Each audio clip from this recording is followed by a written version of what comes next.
I like to focus now on one particular line on the last page of the Concert Allegro number 2, written by Soviet composer Vladimir Tsibin. And the biggest problem here is the intervallic jumps. And another problem which makes those jumps more difficult is that they are written in the high register, where our higher notes naturally sound much stronger than the ones which are written lower. So I will play for you slower this place.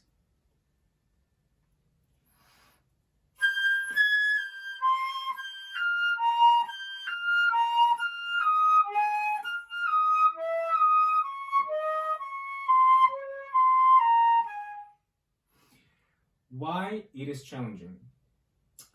Because the notes which are written as the bass line, because actually if we refer to the harmonic progression, it will be obvious that the notes which are written lower provide us the harmony of the melody, and the higher notes are just extensions or non-chord tones, or just extension of the chords written in the music. And we need to pay much more attention to the bottom ones. So I'd like to focus now on the last 4 triplets, 4 figures with these jumps. And so that you can understand what I'm talking about, I will play for you harmonic progression, basic harmonic progression.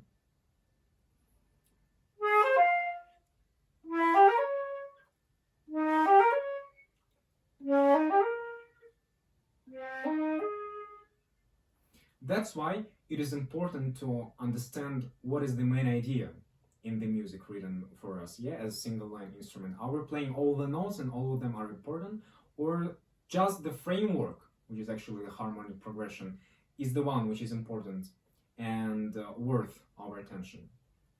So I just played the harmonic progression 1 register lower. Why don't we actually start practicing those leaps exactly in the same register, so that the task will be easier, but the idea will be same, that the bottom notes should be provided much more support and much more air, rather than the notes which are written higher.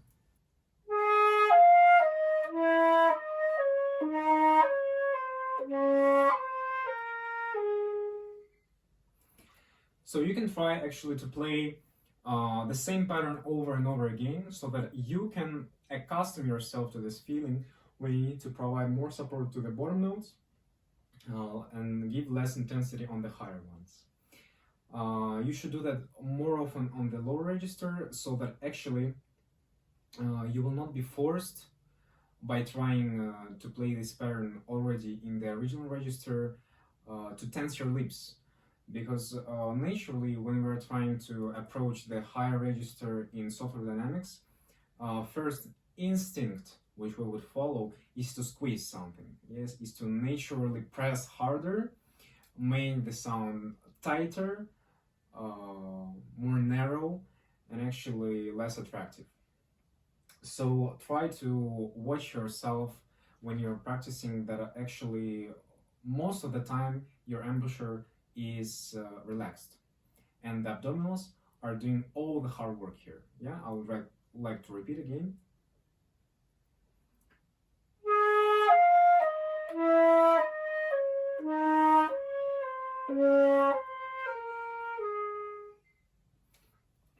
Then when we are going back to the original register, even though it is written in forte, this is the last page, it plays a role of coda in this composition, still try to approach all the places which are written in forte in the opposite dynamics, and vice versa. All the places which are written in piano, try to approach forte, so that actually you can understand that sometimes different things require us same thing. So what I mean by that is, for example, even though we would like to play a place which is written on stronger dynamics, and we're going to play it softer, we still are required to maintain the same airspeed as if we were playing it in loud dynamics, and still rely on the air rather than the embouchure, because on louder dynamics it's very easy to relax embouchure.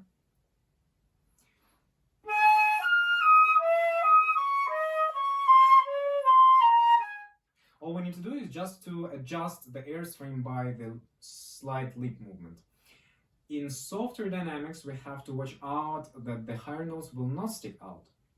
But still keep in mind the idea that we are not going to force our lips. And we are going to, if to force something, then only abdominals.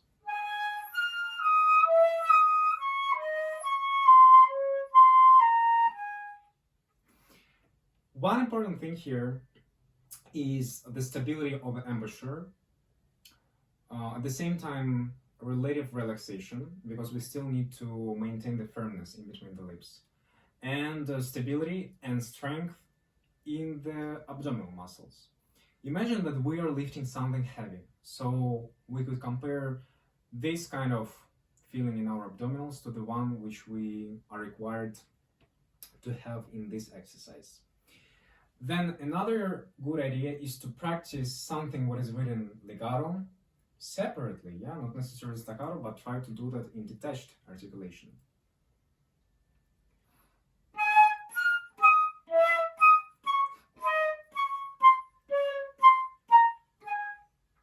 And idea is still same, to show the intervallic awareness between the main notes, which are the bottom ones, and the ones which are coming out from them.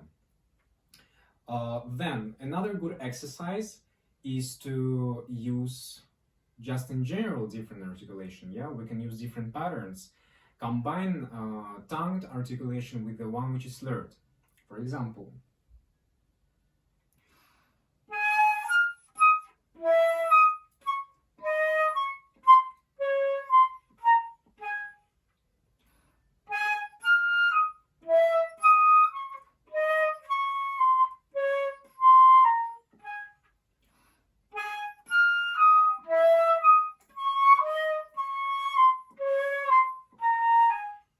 and so on. You can be very creative about that. You can also use different rhythms. For example, dollar rhythm. It will work very good here because the notes which are going to be prolonged as a dollar quaver are going to be the bottom ones. And the ones which are going to be semi-quavers will be the higher ones. So that we will have some time to prepare ourselves mentally and physically before we're going to do the leap.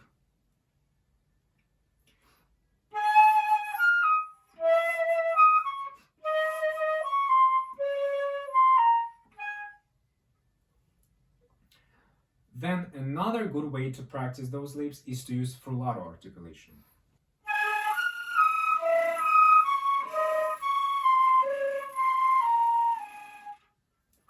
Why it is useful to practice frullato articulation is because the nature of this frullato is already impeding our airstream, and we have to work much harder and exaggerate all the things which we are supposed to do in order to create and deliver the intervallic awareness which we want to practice in this excerpt. The last thing which I like to mention is the importance of the vowels which we're pronouncing inside our mouth. So even though the lips are stable, embouchure stable, the abdominal muscles, which is the main support provider, is strong and powerful. We need to think about the transition from the bottom notes to the higher notes in terms of how else we can make the way of this transition easier for ourselves. And here the different vowels which will depend on the register which we are playing in will help us. So there are going to be two vowels, O and E. First one will be used for the bottom notes, and the second one accordingly to the higher ones.